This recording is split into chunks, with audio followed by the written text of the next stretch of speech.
ಜಾತಿ ಗಣತಿ ವಿಚಾರದಲ್ಲಿ ಬಿಜೆಪಿಯಲ್ಲೇ ಇಬ್ಬಗೆ ನಿಲುವು. ಸಮೀಕ್ಷೆ ಬಹಿಷ್ಕರಿಸುವ ವಿಚಾರದಲ್ಲಿ ಬಿಜೆಪಿಯಲ್ಲೇ ಗೊಂದಲ.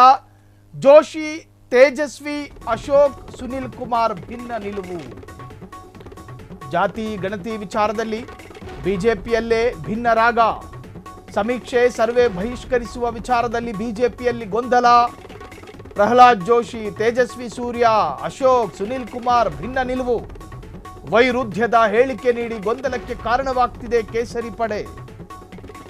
ಜಾತಿ ಸಮೀಕ್ಷೆ ಬಹಿಷ್ಕರಿಸಿ ಎಂದು ಜೋಶಿ, ತೇಜಸ್ವಿ ಸೂರ್ಯ ಕರೆ ಕೊಟ್ಟರೆ, ಮತ್ತೊಂದು ಕಡೆ ಅದು ಅವರ ವೈಯಕ್ತಿಕ ಹೇಳಿಕೆ, ಪಕ್ಷದ್ದಲ್ಲ ಎಂದ ಆರ್ ಅಶೋಕ್. ಸಮೀಕ್ಷೆಗೆ ನಮ್ಮ ವಿರೋಧ ಇಲ್ಲ ಎಂದ ಸುನಿಲ್ ಕುಮಾರ್, ಕಾರ್ಕಳದ ಶಾಸಕ. ಜಾತಿ ಗಣತಿ ವಿಚಾರದಲ್ಲಿ ಬಿಜೆಪಿಯಲ್ಲಿ ಇಬ್ಬಗೆ ನಿಲುವು. 2+2 ಎಷ್ಟಾಯಿತು ಅಂತ ಕೇಳಿದ್ರೆ ಒಬ್ಬರು 4 ಅಂತಾರೆ, ಮತ್ತೊಬ್ಬರು 3 ಅಂತಾರೆ, ಇನ್ನೊಬ್ರು 2.5 ಅಂತಾರೆ. ಒಂದೇ ಮನೆಯ 4 ಅಭಿಪ್ರಾಯಗಳನ್ನು ವ್ಯಕ್ತಪಡಿಸಿದ್ರೆ ಇನ್ನೊಬ್ಬ ವಿಶೇಷವಾಗಿ ಇದು ನಮ್ಮ ಮನೆಯ ನಿರ್ಧಾರವಲ್ಲ, ಅಂದ್ರೆ ಪಕ್ಷದ ನಿರ್ಧಾರವಲ್ಲ, ಅವರವರ ನಿಲುವು, ಅವರವರ ವರ್ಷನ್, ಅವರವರ ವೈಯಕ್ತಿಕ ವಿಚಾರ.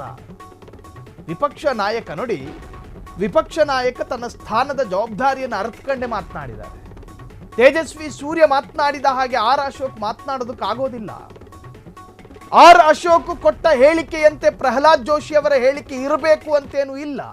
ಕೇಂದ್ರ ಮಂತ್ರಿ ಅವರು, ರಾಜ್ಯದ ವಿರೋಧ ಪಕ್ಷದ ನಾಯಕ ಅಂತ ಹೇಳಿದ್ರೆ ಶಾಡೋ ಸಿಎಂ ಇದ್ದ ಹಾಗೆ ಜವಾಬ್ದಾರಿಯುತವಾಗಿ ಹೇಳಿಕೆ ಕೊಡಬೇಕಾಗಿ ಬರುತ್ತೆ. ನೋಡಿ, ಅವರು ಹೇಳಿದ್ರು ಇದು ನಮ್ಮ ಪಕ್ಷದ ನಿರ್ಧಾರ ಅಲ್ಲ, ಅವರವರ ನಾಲಿಗೆಯಲ್ಲಿ ಬರುವಂತಹ ಪದಗಳು ಅವರವರ ವೈಯಕ್ತಿಕವಾದಂತಹ ವಿಚಾರ, ಪಕ್ಷದ್ದೇನು ನಿರ್ಧಾರ ಅಥವಾ ತೀರ್ಮಾನ ಇದಲ್ಲ ಅಂತ ಹೇಳಿ ವಿಪಕ್ಷ ನಾಯಕರು ಕಡ್ಡಿ ಮುರಿದ ಹಾಗೆ ಹೇಳಿದ್ದಾರೆ. ಆದರೆ ತೇಜಸ್ವಿ ಸೂರ್ಯ ಸಂಸದ, ಪ್ರಹ್ಲಾದ್ ಜೋಶಿ ಕೇಂದ್ರ ಸಚಿವರು, ಇವರಿಬ್ಬರ ನಿಲುವುಗಳಲ್ಲಿ ಸಾಮೀಪ್ಯ ಇದೆ. ಪ್ರಹ್ಲಾದ್ ಜೋಶಿ ಹೇಳ್ತಾರೆ ಒಂದು ಕಡೆ, ನಾನು ಈ ಜಾತಿ ಗಣತಿಯನ್ನ ನಖಶಿಕಾಂತವಾಗಿ ಖಂಡಿಸ್ತೀನಿ, ನೀವು ನನ್ನ ಹಾಗೆ ಇದನ್ನು ಅನುಕರಿಸಿ ಬಹಿಷ್ಕಾರ ಮಾಡಿ. ಪ್ರಜಾಪ್ರಭುತ್ವ ವ್ಯವಸ್ಥೆಯಲ್ಲಿ ಒತ್ತಡ ಹೇರಿ ಜಾತಿ ಗಣತಿಯನ್ನು ಮಾಡುವಂತಿಲ್ಲ. ಸರಿ, ತೇಜಸ್ವಿ ಸೂರ್ಯ ಮಾತನಾಡಿದ್ದು ಅಪರಾಧ ಅಲ್ಲದೇ ಇದ್ದರೂ ಕೂಡ ಒಂದಷ್ಟು ಸಂಸದನಾಗಿ ರಾಜಕೀಯ ವಲಯದಲ್ಲಿ ಚರ್ಚೆಗೂ ಕೂಡ ಅದು ಕಾರಣ ಆಗುತ್ತೆ. ಪ್ರಹ್ಲಾದ್ ಜೋಶಿಯು ಕೂಡ ಅದರಂತೆ ಹೇಳಿದ್ರು, ಅಷ್ಟು ಖಾರವಾಗಿ ಅಲ್ಲದೇ ಇದ್ದರೂ ಜಾತಿ ಗಣತಿಯನ್ನು ನಾನು ವಿರೋಧ ಮಾಡ್ತೀನಿ, ನಾನು ಅದನ್ನು ಏನು ಸ್ವಾಗತಿಸೋದಿಲ್ಲ ಅಂತ ಹೇಳಿದ್ರು. ಸುನಿಲ್ ಕುಮಾರ್ ನೋಡಿ, ತದ್ವಿರುದ್ಧ, ಎಲ್ಲವೂ ವೈರುಧ್ಯ. ಸುನಿಲ್ ಕುಮಾರ್ ಅವರದ್ದು ಕೂಡ ಭಿನ್ನ ರಾಗ. ಈ ಎಲ್ಲ ವೈರುಧ್ಯಗಳ ನಡುವೆ ಕೇಸರಿ ಪಡೆಯ ವಿಪಕ್ಷ ನಾಯಕನ ಹೇಳಿಕೆ ಬೇರೆಯೇ ಇತ್ತು. ಹಾಗಾದ್ರೆ ಒಂದು ಮನೆಯ 10 ಜನರಿಗೆ 10 ಅಭಿಪ್ರಾಯಗಳಾದರೆ ಬಿಜೆಪಿ ಪಕ್ಷದ ರಾಜಕೀಯವಾದಂತಹ ನಿಲುವೇನು? ಅದು ಇನ್ನೂ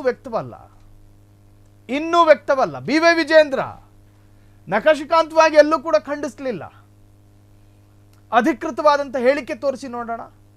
ಜಾತಿ ಗಣತಿಯ ಬಗ್ಗೆ ವಿಮರ್ಶೆಗಳಿತ್ತು, ಅವರ ಬಾಯಲ್ಲಿ ಅಭಿಪ್ರಾಯಗಳಿತ್ತು, ಆದರೆ ಅಧಿಕೃತವಾಗಿ ಬಿಜೆಪಿ ಪಕ್ಷದ ವತಿಯಿಂದ ಅಥವಾ ಕೋರ್ ಕಮಿಟಿಯಲ್ಲಿ ಸಭೆ ನಡೆದು ತೀರ್ಮಾನ ಆದಂತೆ ಎಲ್ಲಿಯೂ ಕೂಡ ಹೇಳಿಕೆಗಳಿರಲಿಲ್ಲ. ಅದರರ್ಥ ಈ ಜಾತಿ ಗಣತಿಯನ್ನು ಹಿಂಗೆ ಎಳ್ಕೊಂಡು ಹೋಗಬೇಕೇ ಹೊರತಾಗಿ ಸುಖಾಂತ್ಯ ಕಾಣೋದು ಬೇಡ. 2 ಪಕ್ಷಕ್ಕೂ ಅಗತ್ಯ ಇಲ್ಲ. ಅದು ಬಿಹಾರದ ಎಲೆಕ್ಷನ್ ನಡೀತಿದೆ, ಇನ್ನೇನು ಕೆಲವೇ ದಿವಸಗಳಲ್ಲಿ ಡೇಟು ಕೂಡ ಅನೌನ್ಸ್ ಆಗುತ್ತೆ. ಹಬ್ಬ ಮುಗಿದ ತಕ್ಷಣ 243 ಅಸೆಂಬ್ಲಿ ಸೀಟ್ಗಳಿರೋ ಬಿಹಾರದಲ್ಲಿ ಜಾತಿ ಗಣತಿನೇ ಎಲೆಕ್ಷನ್ ಆಗೋಗಿದೆ. ಅದರರ್ಥ ಈ ಕ್ಯಾಸ್ಟ್ ಸೆನ್ಸಸ್ ಅನ್ನೋದು ಸಣ್ಣ ವಿಚಾರ ಅನ್ಕೋಬೇಡಿ. ಒಂದು ಎಲೆಕ್ಷನ್ ನಡೆಯಬಹುದಾದಂತಹ ಪೊಲಿಟಿಕಲ್ ಸಬ್ಜೆಕ್ಟ್ ಅದು.